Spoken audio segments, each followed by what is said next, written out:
रीछ का शिकार। कागान की खूबसूरत वादी मगरबी पाकिस्तान के शुमाल में वाक़े है। उसका मौसम कश्मीर की तरह निहायत खुशगवार होता है। ये इलाके चारों तरफ से बुलंद पहाड़ों से घिरा हुआ है, जिनमें साफ शफाफ पानी की नदियां बहती हैं। इस वादी में बालाकोट के मकाम पर एक खूबसूरत कोठी में एहसन की वालिद, जो महकमा जंगलात के अफसर थे, रहा करते थे। एहसन और उसका छोटा भाई जिया दोनों गर्मियों का मौसम अपने वालिद के पास ही गुजारा करते। एक रोज दोनों भाई सैर को निकले। चूंकि इस इलाके में जंगली जानवरों का हर वक्त खतरा रहता है, इसलिए बाहर जाते वक्त एहसन अपनी शिकारी बंदूक हमेशा साथ ले जाता, और आज भी बंदूक उसके पास ही थी।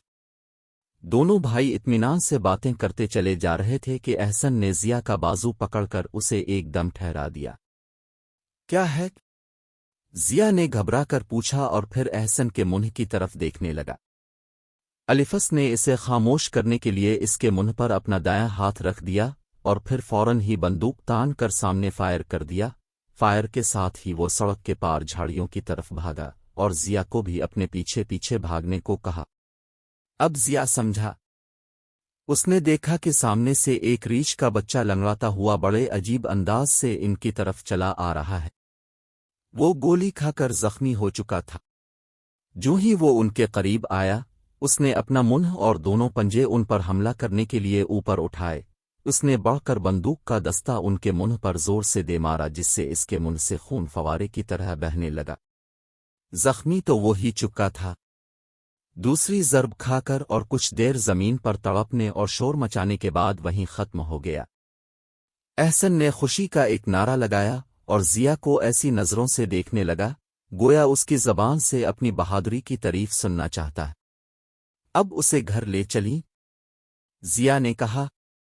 हाँ अब्बा जान को दिखाएंगे, उसने जवाब दिया, लेकिन मुझे तो इस पर रहम आता है। तुमने इस बेचारे को मारा क्यों? जिया ने कहा। क्यों मारा? ये मूजी जानवर है, ना मारते तो ये हमें मार डालता। एहसन ने मुर्दा रीछ की तरफ देखते हुए कहा और फिर जिया की तरफ देखने लगा, लेकिन जिया ने इसकी बात न सुनी क्योंकि इसकी तवज्जो किसी और तरफ चली गई थी। वो घबरा कर उधर उधर देखने लगा। इसके कानों में कुछ फासले पर से खौफनाक किस्म की आवाज आ रही थी, और अब इस आवाज को दोनों भाई सुन रहे थे। ये आवाज लम्हा बा लम्हा नजदीक आने लगी। अचानक एहसन ने घबरा कर जिया को दोनों कंधों से पकड़ लिया।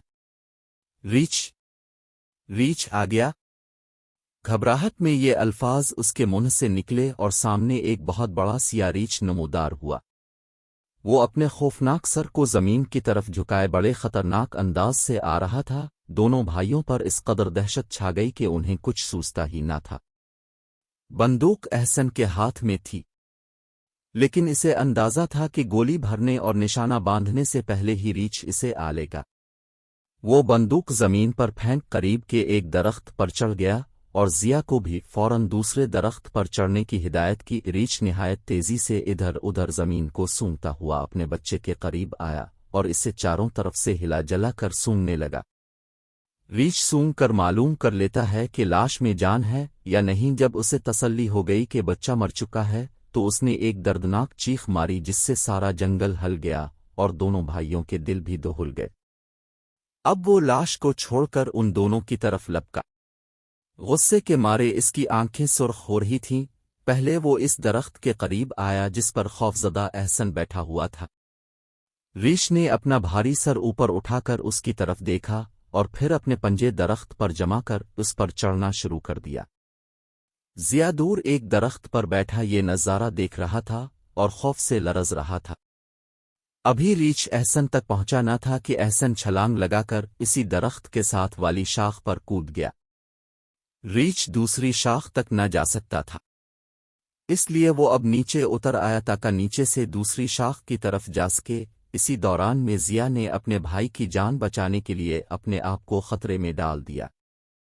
उसने दरख्त से नीचे उतरकर जमीन पर पड़ी हुई बंदूक उठाई और गोली भरकर रीछ पर निशाना लगाया। रीछ, जो अभी दरख्त के तने पर ही चढ़ने की कोशिश कर रहा था, जख्मी होकर एकदम मुड़ा और एहसन को छोड़कर जिया की तरफ दौड़ा, जो अब बंदूक फेंक कर दोबारा दरख्त पर चढ़ रहा था। دونوں کے درمیان بہت کم فاصلہ رہ گیا تھا۔ ریچھ نے اپنا اگلا پنجہ اسے مارا جس سے وہ زخمی ہونے سے تو بچ گیا، لیکن اس کی لٹکتی ہوئی قمیض کے ٹکڑے علیحدہ ہو کر ریچھ کے پنجے میں رہ گئے اور ریچھ پھسلتا ہوا زمین پر آ گیا۔ احسن نے دوسرے درخت پر سے بھائی کو آواز دی کہ اور اوپر چڑھ جائے، کیونکہ ریچھ دوبارہ درخت پر چڑھ رہا تھا۔ اب جب احسن کو ضیا کی جان خطرے میں نظر آئی تو وہ درخت پر سے اترا اور ایک گولی ریچھ پر چلا دی۔ ریچھ جو ضیا سے اب چند فٹ کے فاصلے پر تھا، گولی کھاتے ہی دھڑام سے زمین پر آ گرا۔ اس دوسری گولی کا زخم اتنا کاری ثابت ہوا کہ وہ گرتے ہی ٹھنڈا ہو گیا۔ ضیا نے جو درخت کی بہت اونچی شاخ پر بیٹھا تھا، جب ریچھ کو اس طرح زمین پر گرتے دیکھا تو اس نے خیال کیا کہ شاید ریچھ کو گولی نہیں لگی بلکہ اس نے درخت پر سے احسن پر چھلانگ لگا دی ہے اور اب وہ احسن کو زندہ نہیں چھوڑے گا۔ یہ خیال آتے ہی وہ بھائی کے غم میں اپنے حواس کھو بیٹھا اور غش کھا کر درخت سے نیچے گر پڑا، لیکن خوش قسمتی سے وہ مردہ ریچھ کے اوپر گرا جس کے بدن کی کھال اور بڑے بڑے بالوں نے اس کے لیے گدیلے کا کام دیا۔ جب اسے ہوش آیا تو ریچھ کو مردہ اور بھائی کو زندہ دیکھ کر اس کی جان میں جان آئی اور پھر دونوں بھائی ایک دوسرے سے لپٹ گئے۔ اب ان کی خوشی کا کوئی ٹھکانہ نہ تھا۔ وہ دونوں ریچھ اور اس کے بچے کو گھسیٹتے ہوئے گھر لے گئے، اور جب دونوں بھائیوں نے سب واقعات گھر والوں کو سنائے تو وہ ان کی بہادری پر حیران رہ گئے، اور دونوں بھائیوں کی اس محبت کی یادگار کے طور پر ریچھ اور اس کے بچے کی کھال اتروا کر انہوں نے اپنے کمرے کی دیوار پر لٹکا دی۔